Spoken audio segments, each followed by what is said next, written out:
in Cebu City. It's different in Davao. It's different in areas na binaha, maraming namatay.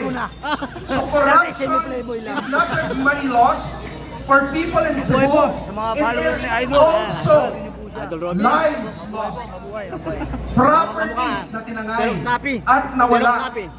And for that, we actually need to demand accountability from our officials. And that's why nandito tayo ngayon. Tama po ba? Tama po ba? We're here for accountability. Yes or yes? Nag-iikot sa buong Pilipinas. Now ngayon, Para hindi na mapagod but I'd kasi. like to tell you something. Kumikita pa ako na Although, pambili madaling ng bigas. mag-demand ng Kaya accountability. pero anak namin ni At Maria. alam ko, nandito kami May ngayon Mariel for di that kasi ako. reason. But walang pangil ang accountability without responsibility. Ano yung sinabi ko? Mga kabataan PLCistas, mga kanigatan, ngayong International Student Day sa ating mga panawagan. Siyempre, kaya tayo narito ngayon dahil ika nga tayo ang pag-asa ng bayan. Tama ba mga kasama? Ang tanong, ano ang magagawa natin mga pag-asa ng bayan kung walang habas na winawasak ng mga kurakot ang ating bayan, ang ating kalikasan at ang ating kinabukasan?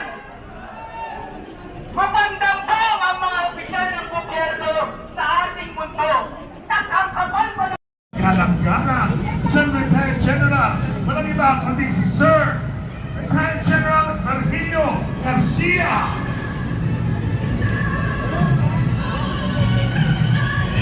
Ayun na siya.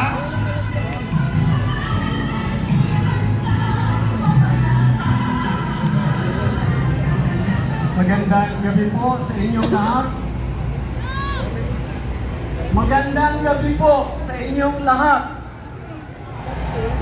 Okay pa ba kayo dyan? O sige, tingnan natin kung okay pa kayo. Mabuhay ang Pilipino!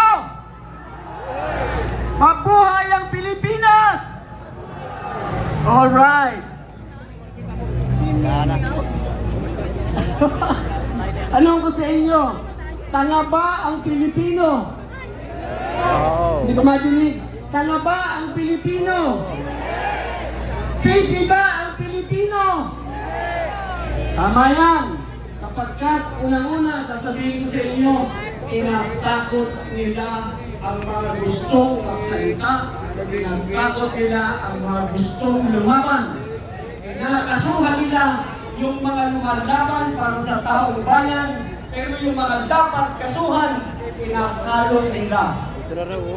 Sabi ko sa mga kasama natin, huwag kayong matakot dahil tayong lahat may karapatang magsalita. Lahat tayo may karapatang lumaban. Lahat tayo may karapatang manindigan. Bakit tayo nandito? Para sa katotohanan, para sa pananagutan. Ako, para sa mga batang nalunod sa baha na walang laban dahil sa kasakiman. Yung mga ama na hindi na uuwi, yung mga kapatid na hindi na makikita muli, hindi nyo na madidinig, hindi nyo na mayayakap. Walang laban. Nandito ako para sa kanila, para ipaglaban sila katulad din lang ninyo. Pinapatahimik tayo.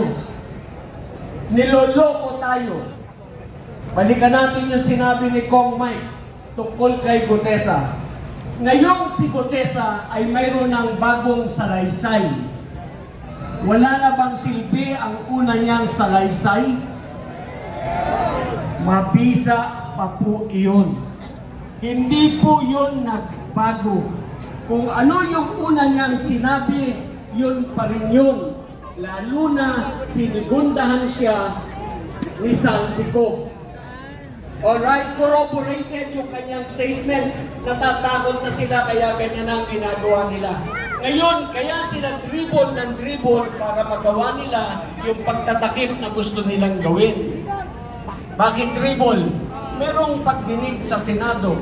Merong pagdinig sa ICI. Pagkatapos niyan, may pagdinig din sa DOT, sa Department of Transportation, as DPWH. Pagkatapos, meron din magkakaroon pa rin ng magdinig sa ombudsman bago sila makapag-file ng kaso. Ang haba ng tribon, may kaso agad, wala pang kaso ng mga dapat kasuhan. Pero yung katulad ni General Bogis, kinasuhan na.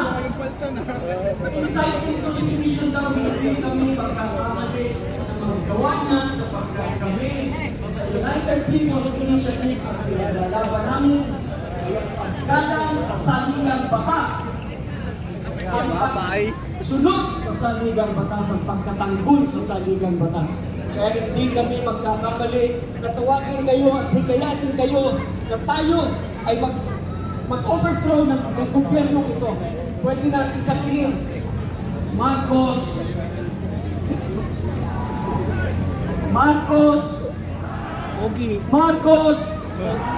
yan, pwede natin sabihin yan, pero hindi natin pwedeng sabihin, tara sa Malacanang, gibain natin yung bakod at pasukin natin yung loob. Yun, inciting. Pero hindi natin gagawin yun. Mag-resign siya dahil yun ang gusto ng taong bayan. Sinabi ni sabi ko, wala raw visa. Kasi hindi sila pa ang nasupan. Sabi na siya, sino-sino,